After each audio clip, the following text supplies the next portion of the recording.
El ferrocarril. En el siglo X y X comienza la historia del ferrocarril, que llega hasta hoy. En noviembre de 2023 se abre AVE. El primer ferrocarril español se construyó en 1837 en Cuba.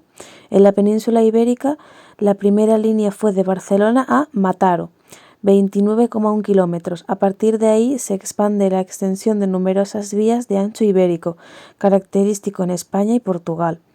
Esta medida de ancho es superior a la internacional, un grave problema que obstaculiza los transbordos en las fronteras. No obstante, este problema fue perdido a finales de la década de 1960, cuando se introdujeron los primeros cambios de ancho, y así evitar los transbordos o cambios de eje. El ancho ibérico se continuó utilizando a día de hoy en las vías férreas principales de la península, excepto en líneas de alta velocidad como AVE.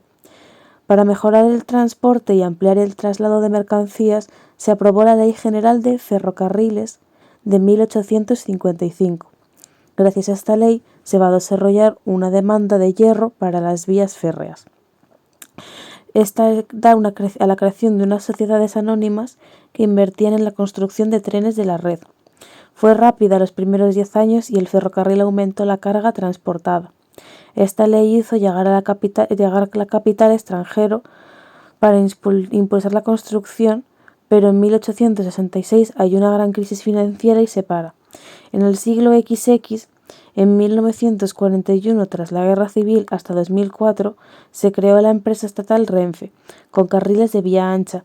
Había otra empresa que en 1965 hasta el 2012 se hacía llamar FEBE, de vía estrecha.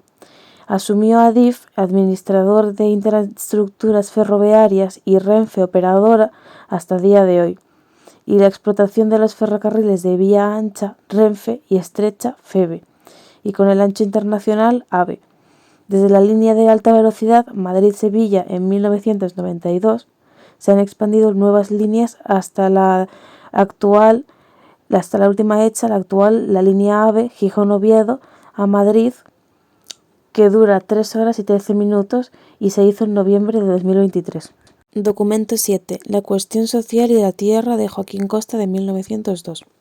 Es un texto literario con un enfoque interpretativo, que da un testimonio crítico de la realidad social y política de España. En el cambio del siglo X y X al XX, Joaquín Costa, de 1846 a 1911, profesor de la Institución Libre de Enseñanza, figura más importante del pensamiento regeneracionista, critica contra el régimen de la Restauración y desarrolla entre finales del siglo X y X y comienzos del siglo XX movimientos regeneracionistas con Lucas Mayada, Ricardo Macías Picavera, que ofrecían soluciones de tipo económico, cultural o político para salvar los males de España.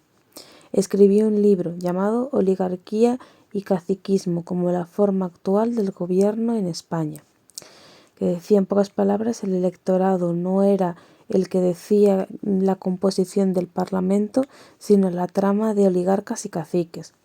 Contexto histórico: la crisis del 98 en el desastre y en la pérdida de nuestros territorios coloniales tras la intervención de Estados Unidos en el conflicto colonial.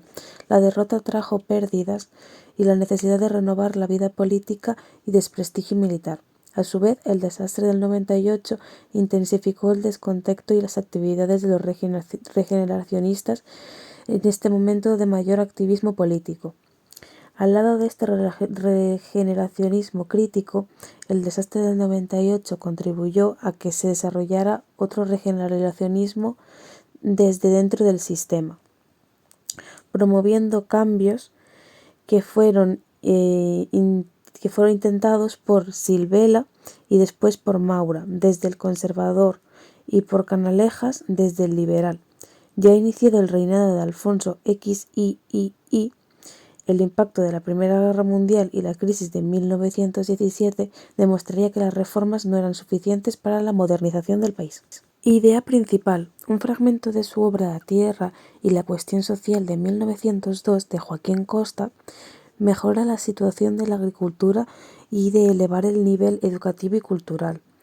Su lema, escuela y despensa, para conseguir la revitalización de España y denunciar los defectos de España, el analfabetismo, el atraso económico, el caciquismo y el fraude electoral. Este tono pesimista y crítico influyó en el grupo de literarios y pensadores conocidos como la Generación del 98. Ideas secundarias. Los planteamientos regeneracionistas: si no se mejoran la cultura, la escuela y la economía productiva, la persona no es libre. Lo es sobre el papel, pero no en la realidad. Pero solo dejándola escrita en la Gaceta. Así solamente hace dependiente de ajenas despensa y no puede pensar como quiere y no votar a quien quiere.